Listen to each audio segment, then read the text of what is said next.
কেন আমি আমার আগের পেজটায় কাজ করা বন্ধ করে দিলাম আর পেজে কি সমস্যা হয়েছিল আমার সেটাই আজকে আপনাদের সাথে শেয়ার করব। হ্যালো এভরিওয়ান, আসসালামু আলাইকুম, ওয়েলকাম করছি আমার একটা লং ভিডিওতে।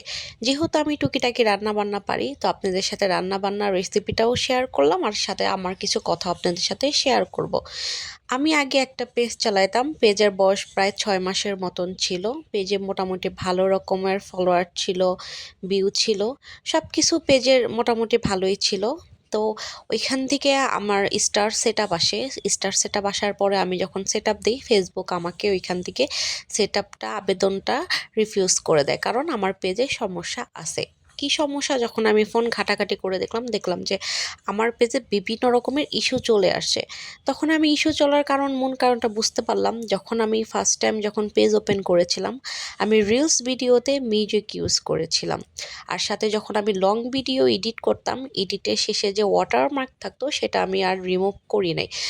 এগুলার কারণে ফেসবুক আমাকে ইস্যু দিয়ে দিছে। তারপর আমার আরেকটু ভুল ছিল, যেরকম আমি মেসেঞ্জারে যে কাজিনদের বলতাম এই পেজে একটু ফলো দিয়ে দিও, মানে পেজে ফলো চাইতাম। তারপরে হয়েছে আর ফেসবুক থেকে কিন্তু এই জিনিসগুলো একদমই মানা, সেটা আমি আগে জানতাম না। যেহেতু আমার নতুন পেজ ছিল, আমার এত আইডিয়া ছিল না যে এত কিছু হতে পারে।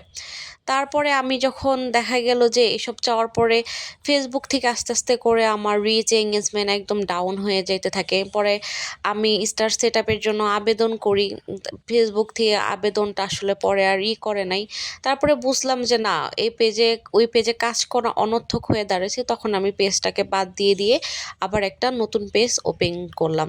তো আপনাদের সাথে আমি এইটুক কথাই শেয়ার করার জন্য বলতেছি, যারা প্রথমে পেজ খুলতে আসতেছেন তাদের উদ্দেশ্যে, আপনারা প্রথমে পেজ, আসলে ফেসবুকের অনেক কিছু রুলস থাকে, ওই রুলসগুলো জেনেই আপনি কাজগুলো করতে আসবেন। ফেসবুক প্রতিনিয়ত পেজে আপনি কি করতেছেন না করতেছেন এগুলো কিন্তু ফেসবুক নজরে রাখে। যেরকম আপনি কোথাও থেকে ডাউনলোড করে যদি পিক এনে দেন, ডাউনলোড করে যদি কোনো রিলস এনে দেন, এসব কিন্তু ফেসবুকের নজরে পড়ে যায়। আর এসব করলে কিন্তু ফেসবুক থেকে কখনোই মনিটাইজেশন আপনি পাবেন না। তাই ফেসবুকের পেজ খোলার আগে অবশ্যই ফেসবুকের কিছু রুলস আছে, ওই রুলসগুলো জেনে কাজ করলে কিন্তু ফেসবুকে মনিটাইজেশন পাওয়া কোনো বিষয় না। যাই হোক, আমার মনটা অনেক খারাপ, যেহেতু আমার আগের পেজটা চলে গেছে, আমি এই পেজটা নতুন স্টার্টিং করছি, এরকম কোনো ফলোয়ার এরকম আসতেছে না। দেখা যাক এই পেজ থেকে আমার কোনো কিছু হয় নাকি, বাকিটা উপর আল্লাহর ইচ্ছা।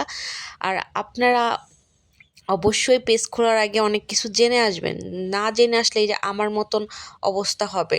আমার সব কিছুই ভালো ছিল, এখন যেহেতু এই পেজে আমার কাজ করা অনর্থক, তাই আমি পেজটাই বাদ দিয়ে দিলাম। যাই হোক, আজকের মতন ভিডিও এখানেই শেষ করছি। ইনশাল্লাহ নেক্সট ভিডিওতে আবার আপনাদের সাথে দেখা হবে।